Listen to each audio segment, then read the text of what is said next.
Cloud. Here we All are right. in the FTS in the Zoom podcast. I'm your host, Lawrence Yang, and I have with me one of my old friends, James Hsu. That's how you say your name, right? I think so. I've been using Sue for the last, what is it, 30 years? I guess technically you're supposed to say a shoe, like the shoes you wear. And in Chinese is Xu. So whatever works, I've been using Sue for forever, basically. Yeah, I've been using Yang, even though it's of course Yang Young. Yeah. or in Yeah. Cantonese Yang or whatever, but I just say You know Yang. how like you when you're growing up, like someone has the last name Wang, and then we all make fun of him or her. And then you realize you grow up and you realize, oh, it's actually Wang, not Wang. So Yeah, yeah, it's actually less derogatory sounding. And it's funny when you said that with Chinese names, people are always kind of like, how do you pronounce that? Or they'll mix up the Chinese names too. And I often get called Wang because I guess, and I think it's the reason is because if you take the letter Y and you phoneticize it, it turns into like the same, it sounds exactly like W, the word, why are you doing that? Why? WHY. And then that starts with a W. So when people yeah. say, when I tell them my name is spelled Yang, often people actually write Wang. Mm. Yeah, it's weird. It's a weird thing, that mix up that happens in people's brains.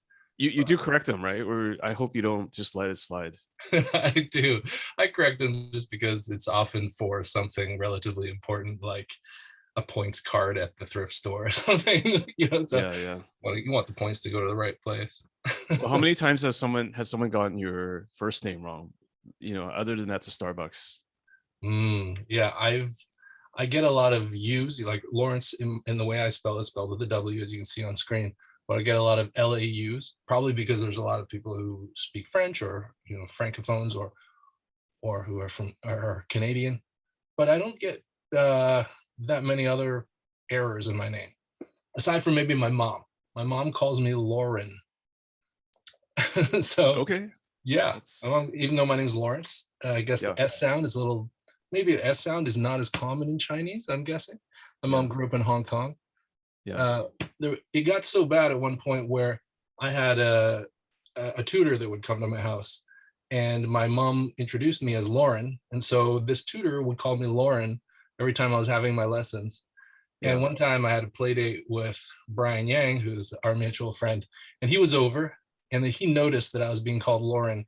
And so I was having my tutoring session, and he was on the side playing, and he kept on saying, "Hey, Lawrence," and he would accentuate this. And then, so that the tutor would switch her name because I was too timid. I was not assertive enough as a child. You Yeah. probably remember the quiet version of me from when we were growing up, where I wasn't assertive enough to tell them, "You're saying my name wrong." But Yeah. Brian would assist with that assertiveness. The thing I remember the best about Brian is just that he always used to, or maybe he still does, just like imitate people when they do name pronunciations. Like for me, for you, for everyone, right? Yeah, He's we always call you had that like sort of Jimsu, comedic Jimsu, side. right? He Yeah, called yeah, you yeah, yeah. Jimsu instead of James. Jimsu. Does he Oh, still do that? Maybe, I don't know. I have no oh idea. yeah, 100%. Okay. Yeah, he's last time I heard it was probably like a couple of months ago. So yeah, 2022, he's still doing it, even though Nice. you and I and him were hanging out back in 1994, 1995 or earlier. Yeah. Yeah. And we go way back. Good So times. tell the audience a little bit about our origin stories. How did we get to know each other? Through the magic of Catholicism, right? I think we let me see. I was born in Taiwan and immigrated to Canada. Our family, that's mom, dad, brother, and I, younger brother, and I. And that was like in 89. And I don't know exactly when exactly. Maybe it was the 90 or 91, maybe.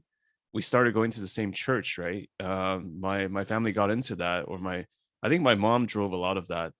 And we got involved just knowing each other because we went to the same parish. And later on we did youth group stuff together, but that's my recollection. I think it was entirely through church, right? If I'm not mistaken.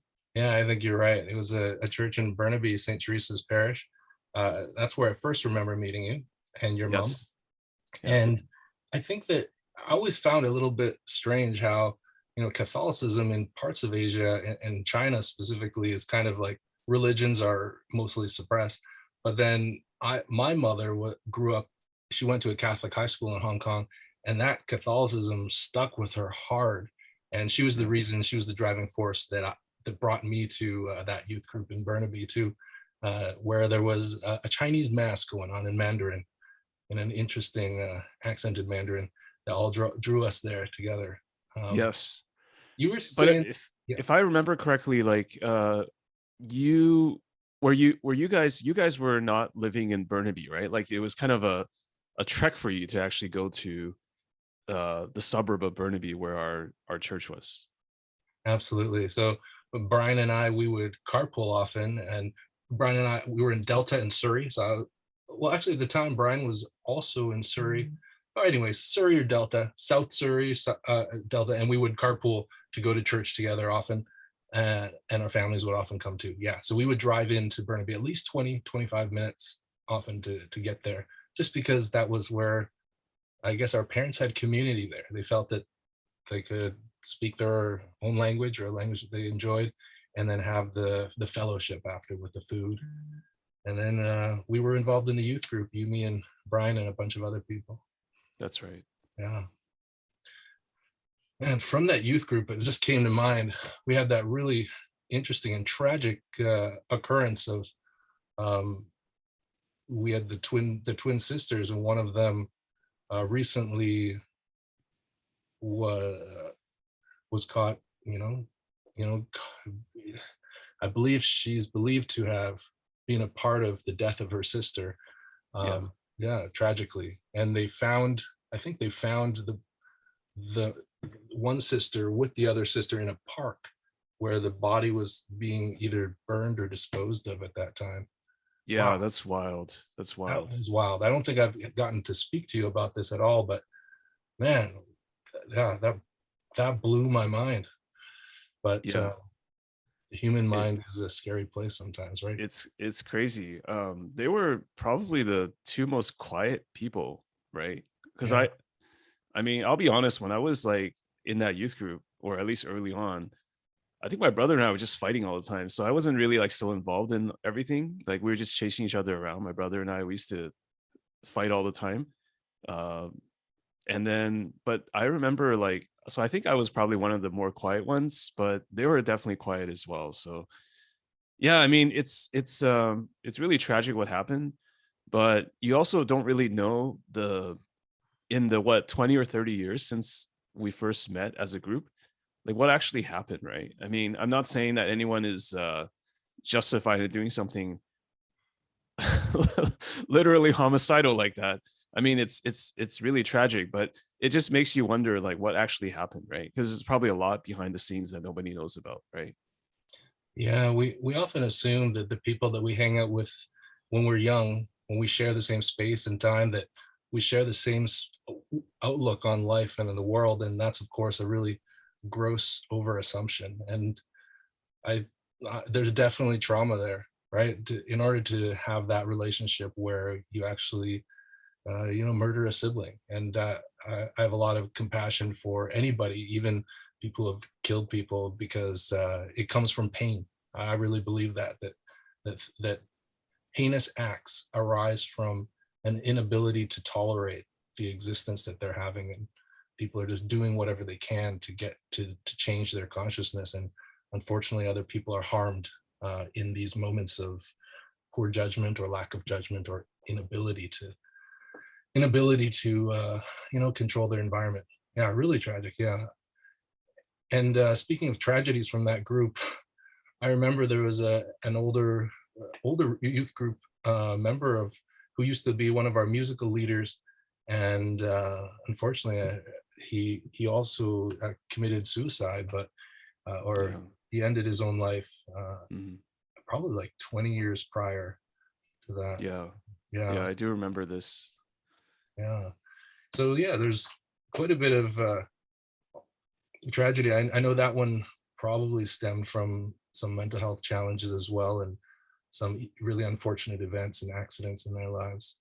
Yeah, A just pain in lot general. of pain, yeah, pain and inability to really maybe I'm guessing forgive themselves. I think a lot of people end their lives when they feel a sense of guilt. In the medical profession, when we screen people for depression, a sense of guilt is actually one of the parts of the diagnostic criterion. Like, I always feel guilty. I feel like the Mhm, world would be better off without me. Those are actually statements within depression that are common. mhm. Yeah. So you notice that in your patients, and then you'll just basically try to get them some help or a referral kind of deal? Absolutely, absolutely. My Okay. approach is to really normalize that. So people often hold a lot of shame around mental health, especially in the Asian community. And I try to normalize, and I'll say it sounds like these feelings that you're having, they fit with this criterion, and we already have an established criterion, so they can read it, so they know that I'm not like pinpointing them. It's actually already written in the textbook, and that itself will make them feel better. Like, oh shit, yeah, I have these symptoms and there's actually a way forward. Like, people are surprised that there's a way forward.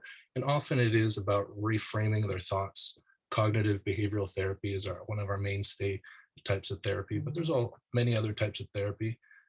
And then we direct them that way. And there's always you know, pharmacology that we can use to shift some of the neurotransmitters in the brain to make people more amenable to shifting their thought processes.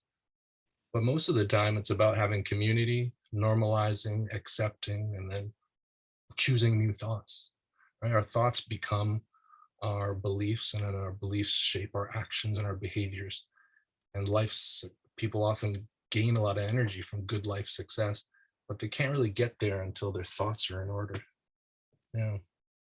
So I've talked a lot about tragedy, but I see you as one of the success stories of our youth group.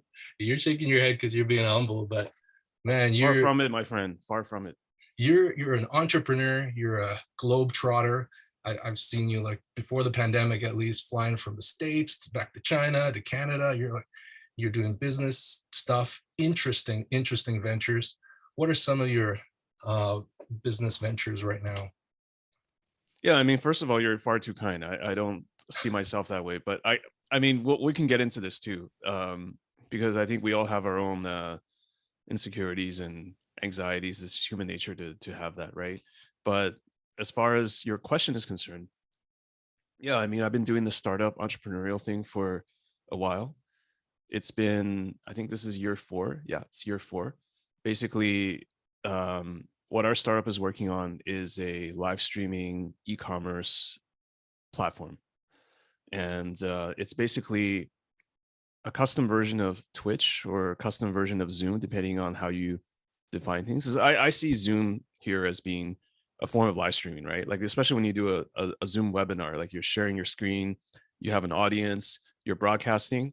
We're trying to basically work with brands who are wanting to do live streaming connected with e-commerce for the first time. So it's very much the um, what do you call that? Like the home shopping channel or the PVC style, where like you're presenting something on the screen, you're selling to your audience as well. So there'll be a shopping cart, a custom experience, and we are the platform that enables you to do that. And we also have analytics and tools so you can understand your audience as a brand.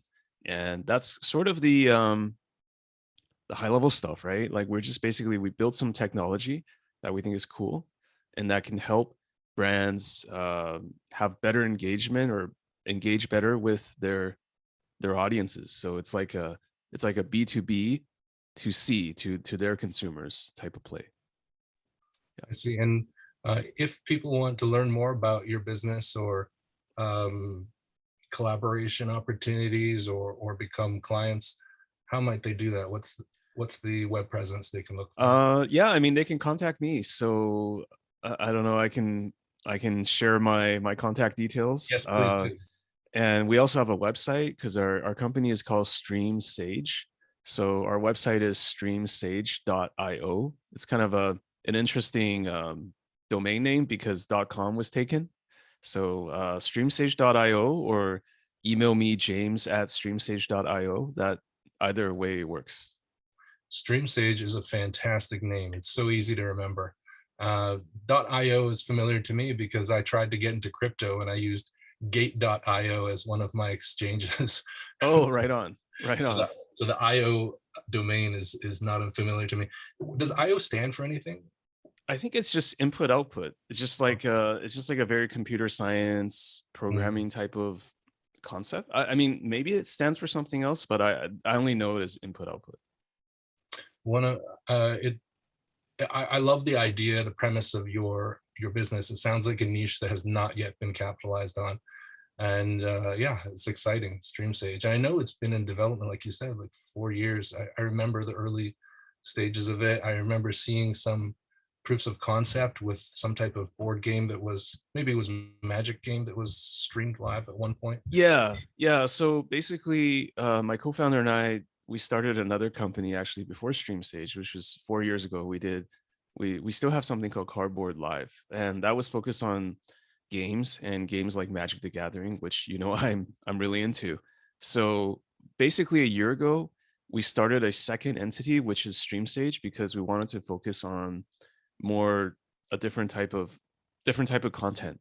So what we're doing now is, instead of going all in on games, which we tried to do 4 years ago, we're doing different types of the streaming content. So, for example, we're working with a Boston-based cooking channel, right? They have like online streams and VODs, like basically YouTube videos, video on demand.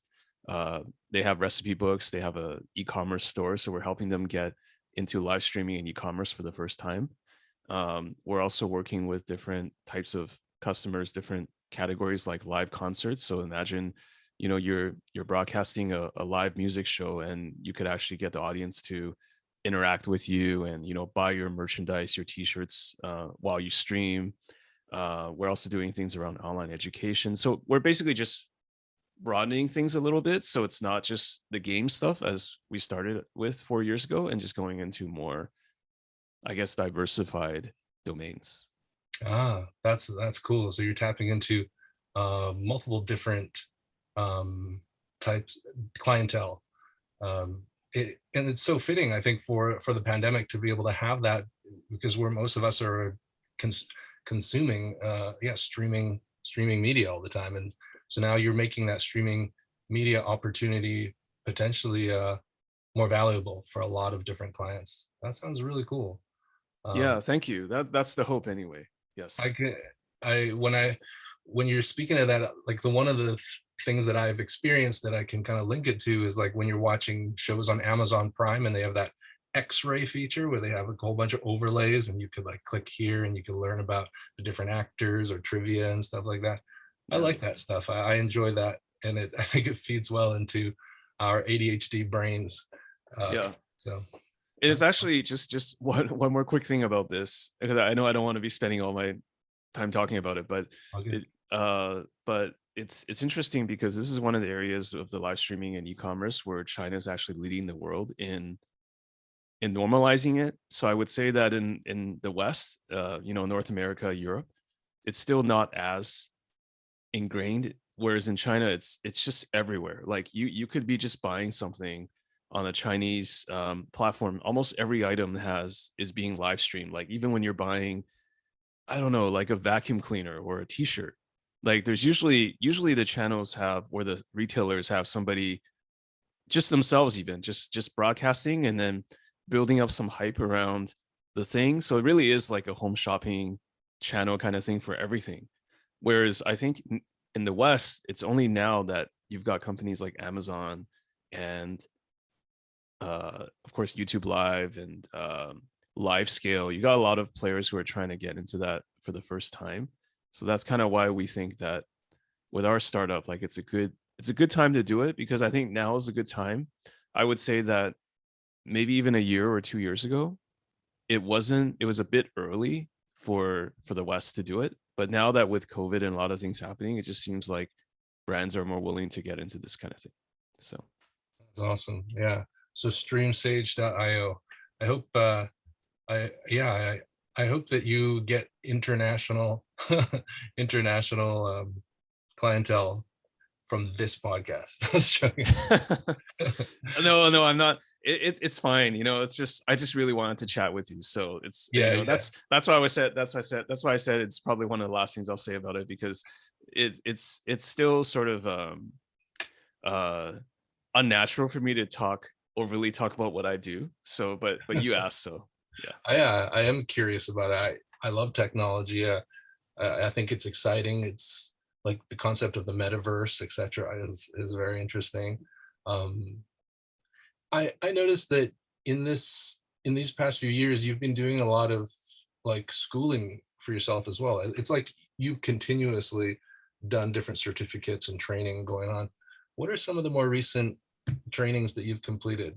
I've seen pictures of you at different seminars, and it looks like conferences or even classrooms. What are Yeah, those? actually it's mostly classrooms. So I'm currently enrolled part-time in B school, business school. So I'm doing my executive MBA at CEBS, which stands for the China Europe International Business School, and it's actually based in Shanghai, which is where I am. So that makes it relatively convenient to do. So yeah, I mean, I'm in year 2. We're graduating this year, so that's basically it. I haven't been going to that many networking events or conferences. It's just really just the classrooms. But it looks like a fantastic classroom. It looks like you're exposed to truly, like, I mean, you just said it, it's international. It's like seems like your classmates are from around the world. Is that right? Yes, although all of us are physically based in mainland China, it's really funny because before the pandemic, I heard that there used to be people who were like truly international students, like they would actually be based, for example, in Hong Kong or France, or I'm not sure how many of them were like in North America, but definitely in Europe and in Asia. And they would actually, because we have class once a month on average for 3 or 4 days. It's part time, and so I heard people used to just fly in to Shanghai to do the classes and then bounce. So that was way more international. Whereas now it's like it is still international. So we have a good, I would say, 20 to 30% of the class is foreign, like non-Chinese. I guess I'm one of them too because I I enrolled as Canadian, right? So I'm adding to the foreigner quota, but um, we're all based in mainland China, and so the in joke that we have in our school in our program over the last 2 years has just been like it's more like a Chinese MBA now because everybody's here. So and we used to have the opportunity to also take courses in different campuses around the world because there's a CEEPS campus in I think Zurich. There's one in Africa. There's definitely some in North America, or there's some partnerships with other business schools. So it used to be like you could have that option to fly to some other place for a month, right, or for a few days, and take a class in an exciting new country or city you've never been to. But now that's out the window. So it's more, yeah, it's a Chinese MBA now and taught in the English language. So What are some of or what's one really helpful thing that you learned through these past 2 years? No pressure there, but no, like, no, no, I'm glad you asked because I've been thinking about this a lot, and I'm gonna try to not make my answer super cynical because the cynical aspect of that answer is that you really don't learn that much that you couldn't learn on your own, right? Because I think the really cool thing about what you have studied and what others have studied is that you guys became specialists, right? Like you had to go to school to figure out like how do I become a doctor, how do I become a surgeon, right? But something like an MBA is very generalist, right? It's like they teach you a little bit of everything, just how to be a manager or run a business at a high level. So there's really nothing that you couldn't just learn by reading books. So I would say that the biggest learning is really just learning from the life experiences of your classmates, right? It's sort of like what you actually, I guess even if you go to, I'm guessing even when you go to medical school, you're still learning a ton from the people around you, right? I think it goes probably without saying, but I think it's especially apparent to me in business school. It's like this sounds bad, but there's nothing that business school can't teach you that you can already know but it's really just about learning about how your classmates would look at certain situations and how they're coming from different perspectives, different industries. And it's very apparent because it's in the business school framework, you have all these case studies and you're studying like what happened in the past, and you have group assignments. So that's really a good time for you to actually understand, okay, how do my classmates look at this, and what are my blind spots? What are my um, unknown unknowns, or whatever it is, right? So that's the really good part. So I have no pretense of um, business school being anything other than just a massive networking vehicle to get to know everybody, hopefully for a lifetime, and having membership to that alumni or alumnus network. That's the biggest value, right? So um, yeah, I mean, we learned some basic stuff about, accounting. How do you read a balance sheet, and how do you, how do you become a better manager? But it's all stuff that you just absorb over the years anyway. No, thank you for that. That's awesome. I mean, I think access to that network is highly, highly valuable. I we learn more and more as we get older that it is about who you know, and not in the sense of nepotism or yeah, seedy networking stuff. I think the network, the power of the network is the speed of learning. And I think a business school that congregates you into and brings you into a network of intelligent people who are interested in improvement and interested in business, I think that's invaluable. So Yeah. um, so I might consider it. Yeah, I mean, I know you've got a lot going on these days, so but maybe part-time would be one option. Mhm. You mentioned how the pandemic has impacted your schooling, kind of limiting some of the learning opportunities or learning venues. Um, how has the pandemic impacted something like Chinese New Year's celebrations in Shanghai? Did it? Do you think it had a big impact? It really hasn't. So things have become very, excuse me, things have become very normal in China. I would say that there was more tension, I guess, well, definitely in 2020 when the whole thing happened. I guess it really, yeah, I think it happened right around Chinese New Year's. I don't know exactly the timing. I was in Canada at the time, so I avoided the worst of it. In 2021, so last year, there was a lot more nervousness about, like, are people going to travel, because these things spread, right? But I would say this year, because we just had Chinese New Year's, travel was basically just, people were free to travel, right? As long as you had your COVID passport, you had a green QR code. As long as you got tested, for a lot of major cities, they have, if you get tested, you need a recent 48-hour COVID test. If you tested negative for it, you're basically fine. Like, you can just go to places as long as you have your QR code in your passport, and it's been pretty good for the most part. I think things are a lot more tense in Beijing because the Winter Olympics are happening literally right now. So they've closed off Beijing, and they've been more restrictive around that. I'm sure you've also heard the news about certain lockdowns in massive cities like Xi'an in December and things like that. So it varies. I guess it's just like things feel very normal until they aren't. So, but once there starts to be even a handful of cases, like even like 5 cases in a city of, you know 20 million, then they really start to get very lockdown-ish, right? They start to um like, hey, they do all the contact tracing stuff. It's very advanced. Like, I have mixed feelings about the zero COVID policy in China, but I think for the most part it allows us to feel pretty normal and pretty safe, at least in Shanghai where I am. And but I do understand that that's not the case for everybody, right? Because I had a friend who was in Xi'an, and he couldn't get out of his house for, or his compound, for like a week and a half.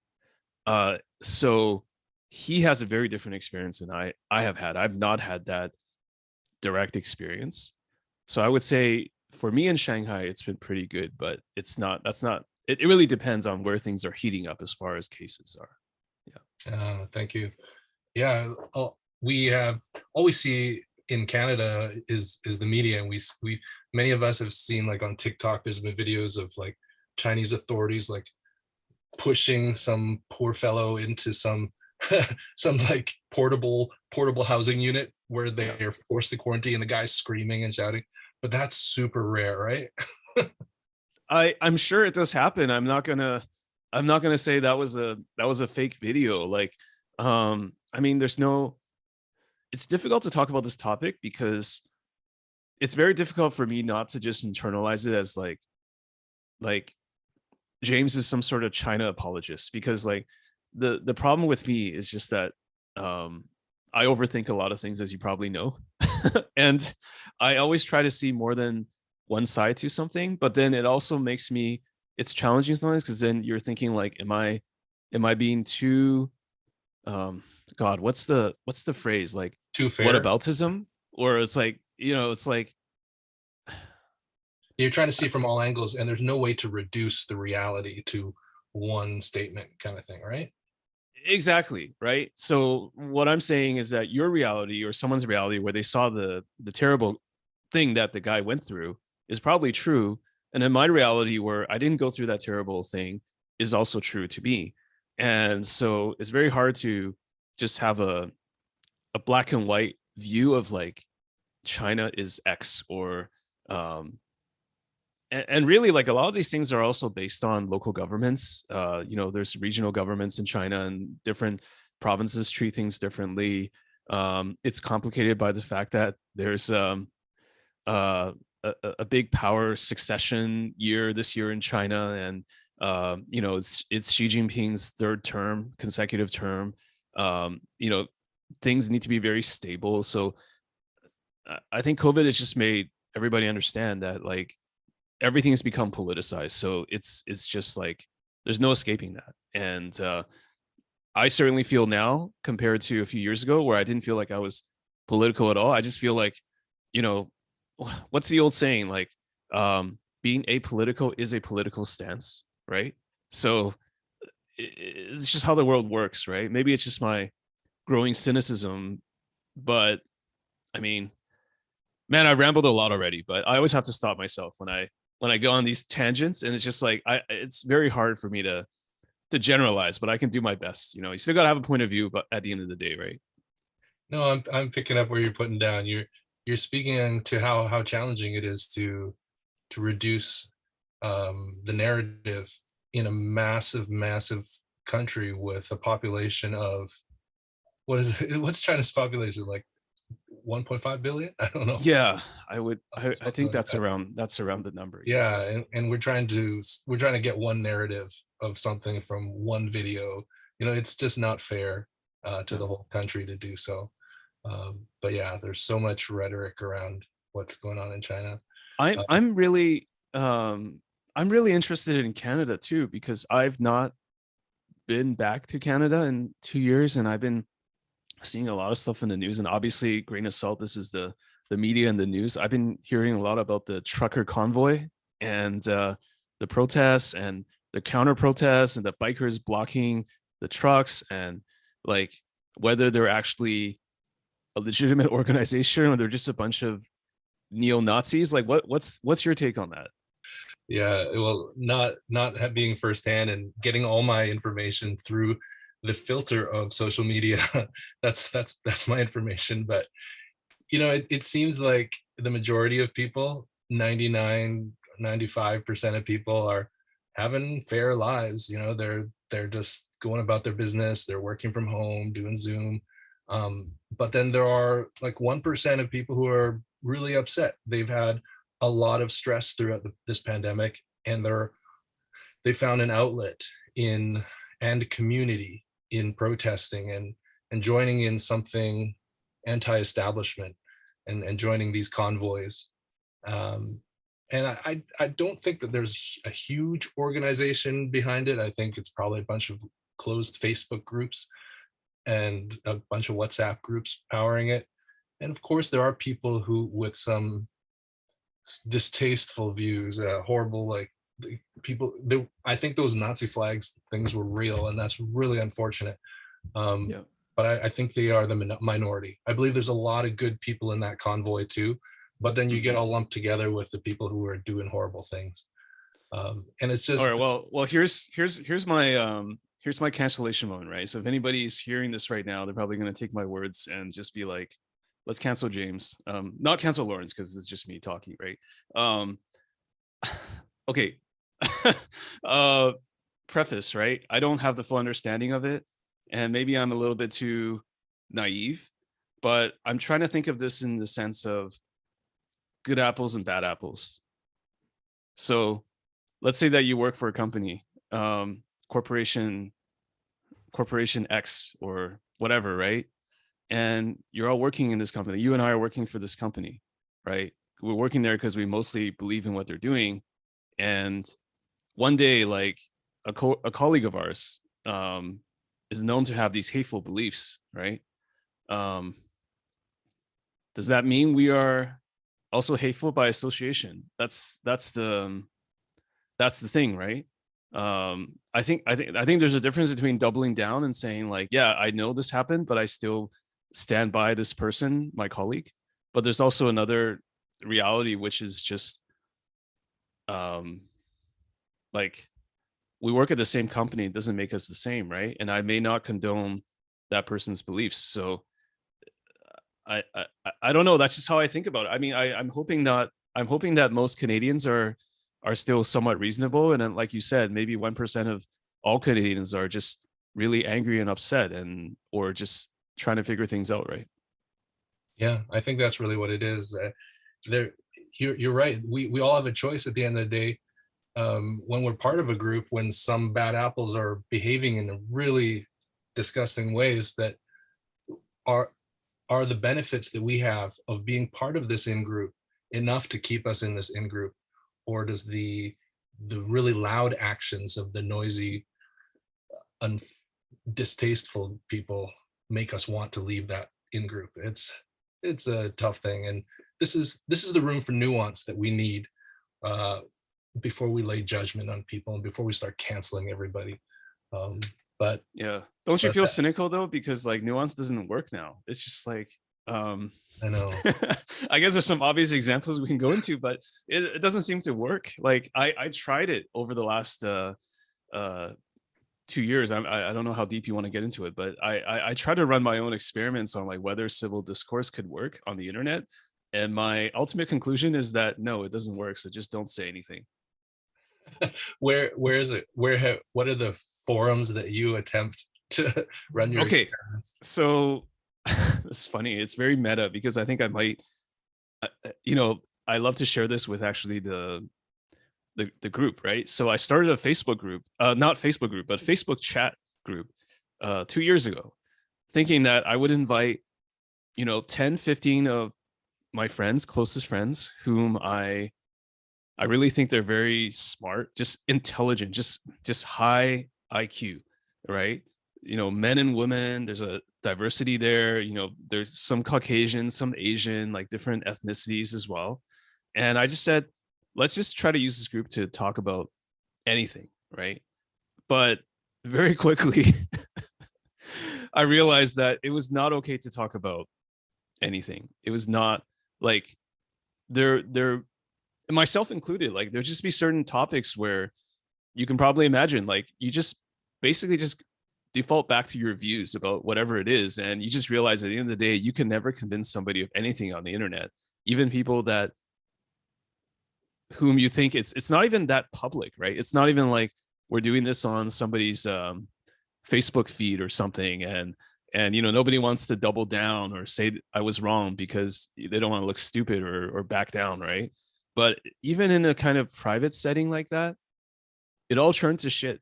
So that's my little experiment that I conducted over the last 2 years. And now we still have the group, but I just try not to comment on anything anymore, right? If we're going to talk about Rogan, no, I'm off that. I don't want to say anything.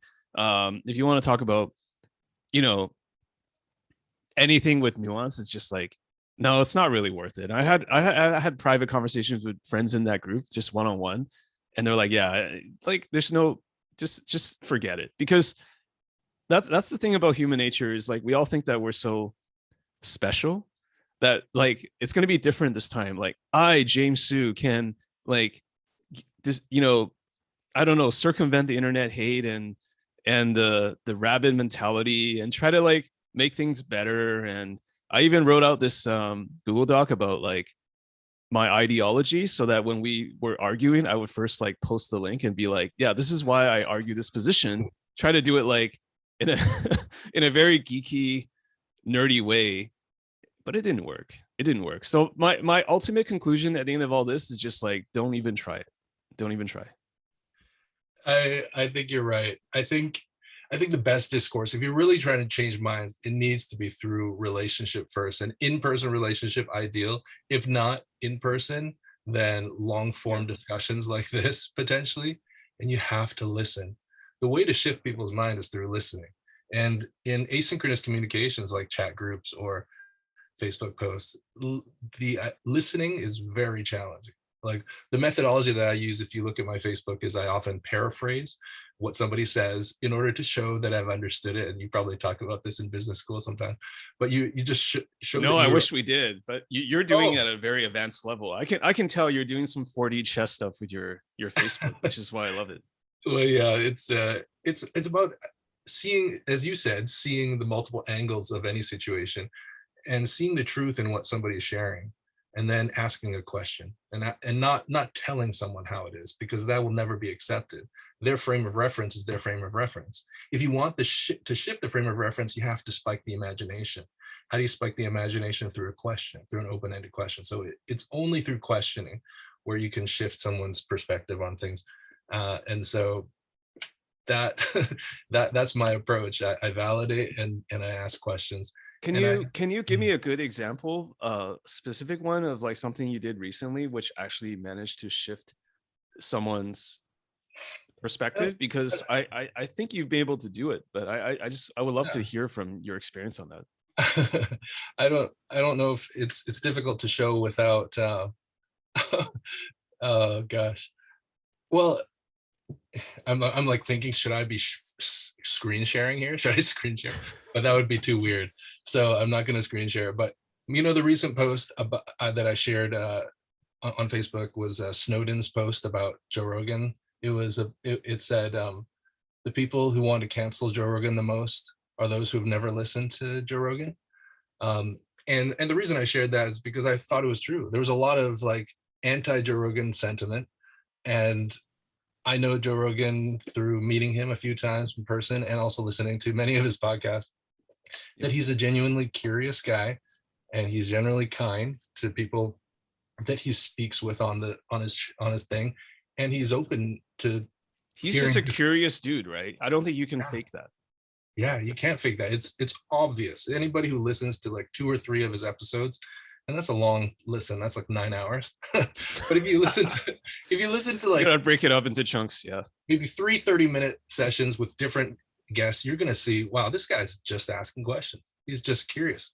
He's an open-minded guy. So I resonated with Snowden's post there. Snowden then followed up with, "Do not take medical advice from Joe Rogan," which is also a very great true post. But within that post, I did sense that there was a lot of people who were kind of upset by that post, because I am from the medical community. Some of my medical and Oh education yeah, there's that angle too. Yeah. the medical and education based friends started commenting. They were like, I'm thinking in my head, Lawrence is an idiot now. There was stuff like that, even though it was kind of like a joke. But it was from one of my close friends, and he was like, Lawrence is obviously an idiot if he's supporting Joe Rogan. But it was about that taking sides. So they felt that someone who expresses support for Joe Rogan must be anti-vaccine or something like that, which is not true. The nuance is that Joe Rogan deserves to have a voice like any of us have a voice, and he might be misusing his voice in your perspective, but like I have an idealism which trusts the public to actually get good information from other places, and that's a very ideal thought process.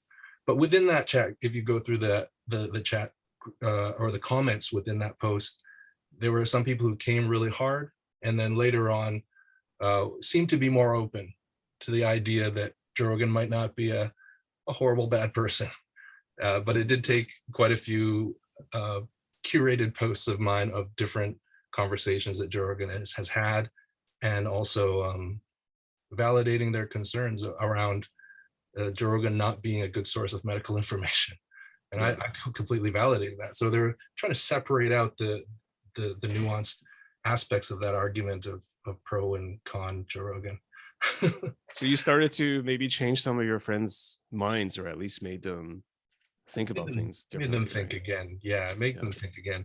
And I think that's all you can do within social media. I Yeah. typically use social media for that, to ask questions and to share ideas that may not be the dominant narrative, because we're competing for mind space all the time with anything you put into social Right media on. or on the Right internet. on. So Sorry, I know you were recording, but I got to take like a 10-second break. I'll be right back. yeah, do that. All right. Saying my goodbyes to my wife, basically. Yeah. Good for you. You do the right thing. Wife first. Always put That's the right. wife first. Yeah. That's the intelligent thing to do. Yeah.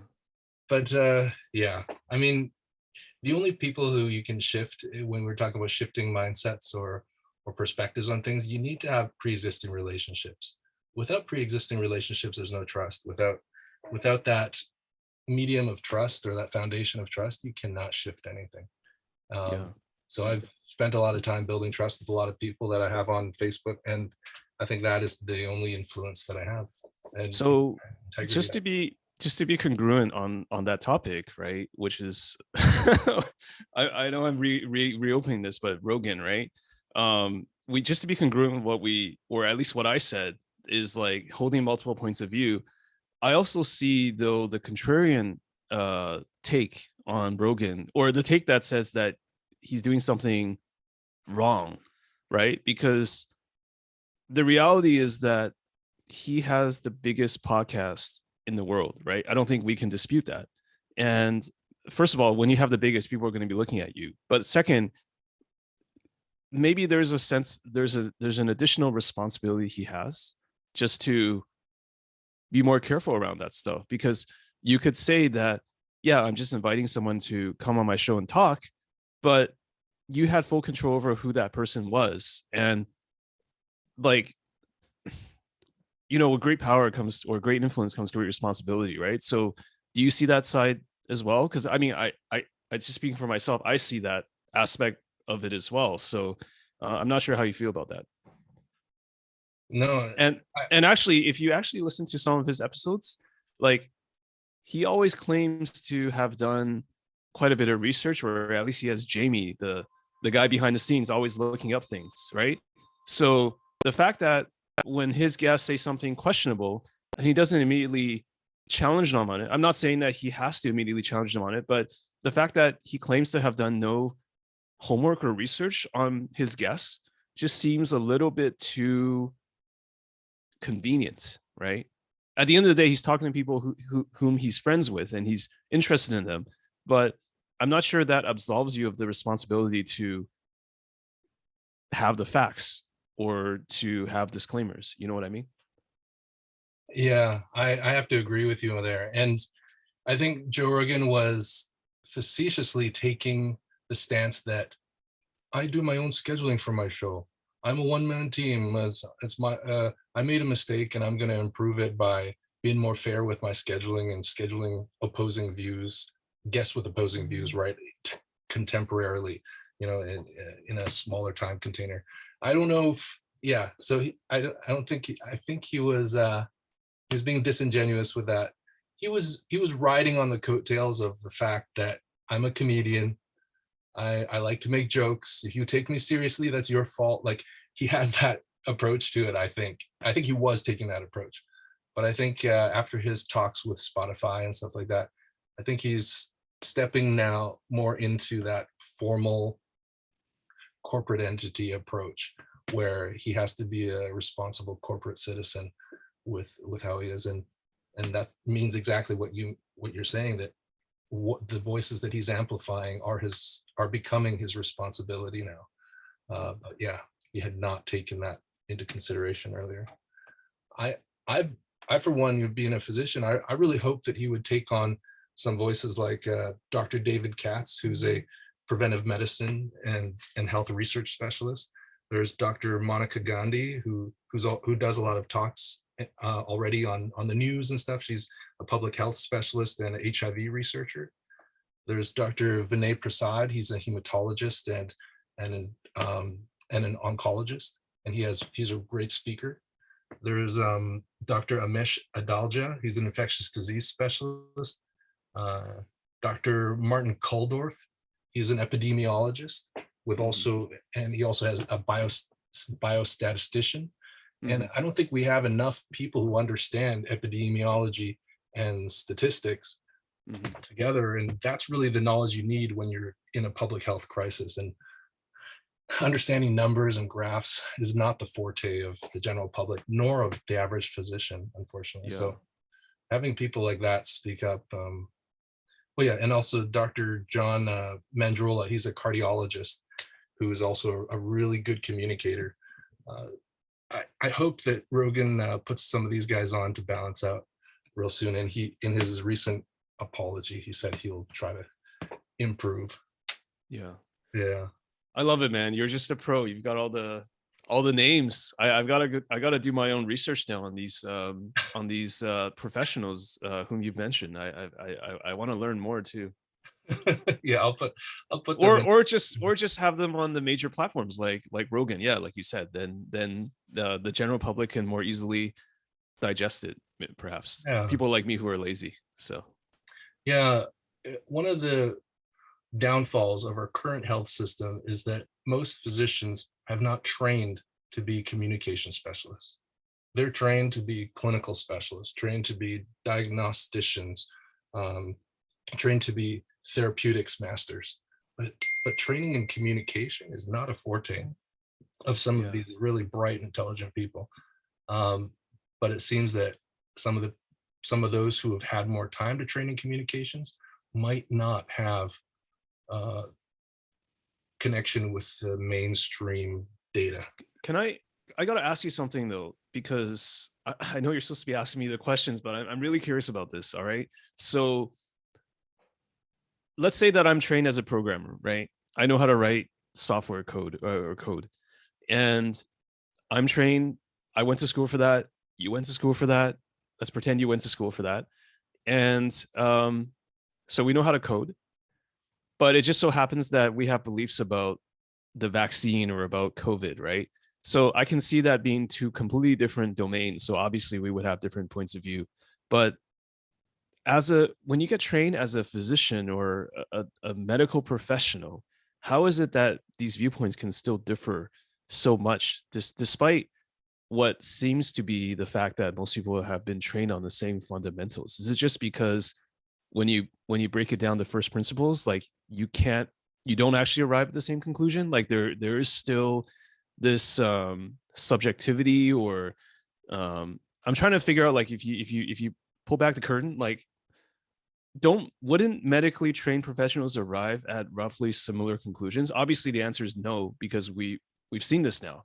But how do you explain that? Or is it just simply the fact that I'm trained as a surgeon, so I know nothing about viruses, so I just have my own take on it, and it's completely separate from anything I've learned in school, anything I've experienced. But because I have a PhD or doctor in front of my name, I'm allowed some level of credibility, which I don't have. I love it. I think you verbalized it really well. It's both of those that you said. So medical school is a tornado of information. And the information that applies to a pandemic, a respiratory viral pandemic, probably relates to lung cell biology, immune inflammatory cascade information, immune antibody production, vaccine administration science, public health and epidemiology science. And so those domains, virology a little bit, those domains, and of course there's the intensive care training and the use of respirators and intubation. Um, and then in pharmacotherapeutics, stuff to suppress an immune response. The sciences of those domains are really pertinent to this pandemic, and not everybody has a forte in those like 6 or 7 domains of the science. Very few do, actually. So you would have to go looking specifically for this knowledge to become an expert in those fields. Uh, the examples of the experts who were on Rogan's podcast did not generally have expertise in those areas. Some of them had expertise in research, which is a benchtop thing, or writing grants, or monitoring, managing teams who are doing benchtop research. But you need to be in the therapeutic side to actually have experience with various molecules, testing molecules in live patients. And the people who have that, because it's an emerging science, it's almost like you need to be speaking to the intensive care specialists who are in the ICU with the COVID patients, actually prescribing the medications and watching it perform. You need to do almost like a retrospective analysis of that, which just happened in these past 2 years. And these professionals who we need to be speaking to are too busy saving lives currently at this moment to write up a fantastic communication about what they're learning. So it's such a new area of emerging science for our planet that the specialists that should be speaking are not already there. So the people who are speaking are people who are speaking out of their butts, out of extrapolation of information rather than direct observation. They're speaking from extrapolation. Yeah. So that's kind of what's happening. There is that subjectivity because there are so many gaps in the data that someone who's better at creative thought and filling in the gaps with their own prejudice or their own biases will be more willing to speak. Scientists who actually know what's going on and who are more open to humility will not be as certain and will not be willing to speak out so willingly about these situations because they understand that they're only one perspective. Best science at the end of the day is when multiple perspectives converge and produce a synthesis of a conclusion that's applicable under multiple changing environmental conditions. And we haven't had the time. Actually battle tested through different, peer tested and environmentally tested. And we haven't had the time to produce that data. And that same awareness, unfortunately, also adds to the concern around some of the vaccine technology. Even though the vaccine technology that we're using here in 2022, the research started back in 2010, probably, but is culminated in what we're using today, people are still really wary of it. They're like, what? This just came out in 2 years. How's that possible? How can it be safe? So it's a double-edged sword, how science works. And there's very few physicians or medical specialists or experts who actually have the wisdom and understanding of the whole picture when it comes to COVID-19 and vaccination science that can speak of it readily. It's really, really actually super rare. It's probably like 1% of physicians. Having said that, there must be some excellent curators out there who are able to, piece together the legitimate views, but you still have to go out of your way to find them, and it still involves some level of critical thinking. Because my issue with all this is just like, where do you draw the line between personal responsibility of the individual to interpret these things properly versus misinformation? Because this is maybe trivializing it, but if it's dangerous to get a perspective from listening to a 3-hour podcast, I would say that's not very dangerous compared to a lot of other ways you can get wrong information or potentially wrong information, right? But I'm very conflicted about this because on the one hand, maybe that's true. On the other hand, where do you draw the line? Because I can understand, like, you know what I'm saying, right? Like it's very difficult. Like again, this goes to the whole thing I was trying to make about nuance doesn't work, because at the end of the day, you're just psychologically going to remember like the hot takes a lot more than something like we don't know. So Absolutely, yeah. And so when I those physicians that I had mentioned earlier, they have learned how to frame their good information in hot takes, because they yeah, because you have to. That's the communication that is medium now. Yeah, that's the you got to make it pithy, got to make it memorable, and it has to be true, right? That's the Venn diagram of communication in this day and age, with social media. And unfortunately, the people who have a leg up on us in terms of communication in um, pithy and palatable, memorable, they're missing often missing the true true part.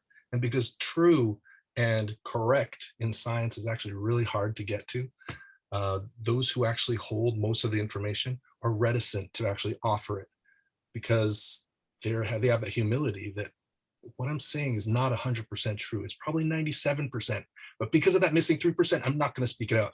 But then there are some who are less scrupulous, and they'll be like, okay, I only have 40% of the truth, but let me say it anyways because I want attention, or because I'm just bored and I want to troll the universe. That's really unfortunate. Or there's like, I've been in some of the speakers that were on Rogan, I feel like I've been rejected by my friends, but I'm a smart guy. Let me prove that I'm smart. And yes, now I have an opportunity. Rogan's given me a platform. yeah. I get to prove my This unique is my moment. knowledge. Yeah, This is the moment, and let me take advantage of it. And unfortunately, there's blind spots. The blind spots are around their knowledge, and yeah. yeah. So we're in that situation where people who don't have the information are more willing to speak than the people who do have a lot of information. And that's very tricky, Yeah, because the assumption is that if you have the truth, you're going to say it. That's the forums that we're on now. Twitter, if you have the information, you're going to share it. yeah. But that's not always true, because a lot of times people who are in the knowledge are busy with other priorities, like saving Yeah, lives or something yeah. else. Hey, it's good to be DDL, right? As it's in Chinese, it's good to keep it on the down low. There's a lot of rich, smart people in the world who just keep their mouths shut. Like it's totally it's good to do that sometimes, but not always. But yeah, I see where you're coming from. Yeah. Yeah. The the eighth habit of highly successful people is keep it on the down low. Yeah. Yeah. Have you had any time lately to play basketball at all, or has pandemic shut that down? No, there's still basketball. There's still basketball. I haven't been going. I was going to a weekly run on Sundays, and it's still there. I just haven't had a chance to go recently. Um, I'll probably pick that up again. I've been doing a lot more just running as of late because it's easier to control your schedule. I like being alone, so rather than team sports. So I like going out on my runs on my own, and so I've been doing that. But I would love to play basketball again soon. How about you? Have you been doing what have you been up to in terms of you play a little ball too, right? Or Oh you yeah, were playing ball. Yeah. yeah. Basketball is probably one of my favorite sports. My top three sports: jujitsu, basketball, maybe snowboarding. Those are probably my top three. But I'm doing a Okay. lot of ping pong lately too. When Ping you pong. Okay. Yeah, ping pong. Like Felix, my brother, got us a really nice outdoor ping pong table, and Charm, my wife's really good at ping pong, so Yeah. we've had some heated battles, including yesterday where I lost. She has great reflexes, way faster than mine, and I have the mass, and I think the mass slows me down too. But Yeah. anyway, when you go on your runs, are you a podcast guy? Do you listen to podcasts or music? What do you do? That's the weird thing is when I'm running, I can't really listen to anything but music. I've tried listening to podcasts on long runs and it's just I don't Can't know. keep it straight. I think I need the beats. I need the rhythms. And it's like I mean, so I usually just have a playlist, and that's all I do. I mean, yeah, it'd be great to listen to more podcasts while I'm running, but for some reason I can't. So I just listen to podcasts when I'm walking and chilling at home, basically. What are your go-to podcasts? What are some of your favorites? There's one that I really like called The Knowledge Project. The Mm, Knowledge Project with Shane Parrish. So I don't know if you ever heard of the site Farnham Street fs.blog, but it's really just a site that teaches you how to think critically and talks a lot about mental models. Shane is just a super smart guy, and I really like his interview style. He has a lot of interesting guests from all walks of life and professions, and I really like um, some of the content that he does. I just really like. I think the tagline is just timeless wisdom. It's just like really. I learned a lot from just reading the website. Actually, a lot of things that you never learned when you were in school, like the map is not the territory. Like, what does it actually mean, right? Like, they actually break down all these mental models and what is first principles thinking. So I really like the podcast, but really because I'm a huge supporter of the website in the first place, and he has some really good guests. He's a good interviewer. um I'm not sure if you heard of that one, but I highly recommend it. Yeah. thank you. Yeah, fs.blog, Yeah. uh, knowledge podcast, knowledge project. Project. Yeah, Yeah. no, that Yeah. sounds really cool. I'm gonna okay. Let me think what else. I've actually cleaned out a lot of my podcasts recently because I noticed I was subscribing to a lot of them and I just never listened to them, and it just felt like a lot of clutter. So another one that I still keep is here's the thing, right? I shouldn't look at my Spotify because that implies that they're not interesting enough if I can't remember them. So um another one is I really like is just for basketball fans, right? Like, so The Athletic, the publication, they have the Athletic podcast. It's really, really entertaining. They have like episodes almost every day. So I think that's been really, really good. Okay, I'm gonna cheat. I'm gonna look at my playlist here. That's good. Um, Yeah, thanks. so basketball one I always have, and let me see what else is here. Hidden Brain. I'm sure you heard of that one. Oh yeah, I think I've heard a few of those ones.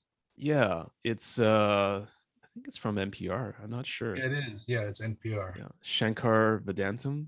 Mhm. That's a really nice one. The Daily Stoic, Ryan Holiday. Big fan of his books and Yeah, Stoicism principles. So that's a good one. yeah. Um, Check. I don't know. Check this out. It's funny that you mentioned that. I just got this in the mail. I'm gonna turn off my virtual background. Have is that you? a? Uh, Oh yeah, I read this one, A Guide to the Good Life by William Irvin, right? yeah, Yeah, yeah, yeah. yeah. Yeah, that's an excellent one. That's an excellent one. I just So got that one. yeah, I think he actually writes about Stoicism better than Holiday did in his introductory book. But I just got the Daily Stoic, the actual Daily Stoic book, and so I have it beside my bed. So now I just try to read because they have a passage every day, right? Every day of the year. So every morning I wake up, I'm gonna try to just read one of those, right? So it's I like Ryan Holiday. I like the stuff he does. Even like he's written on not just Stoicism, but a lot of interesting topics. I read the book that he wrote about Peter Thiel.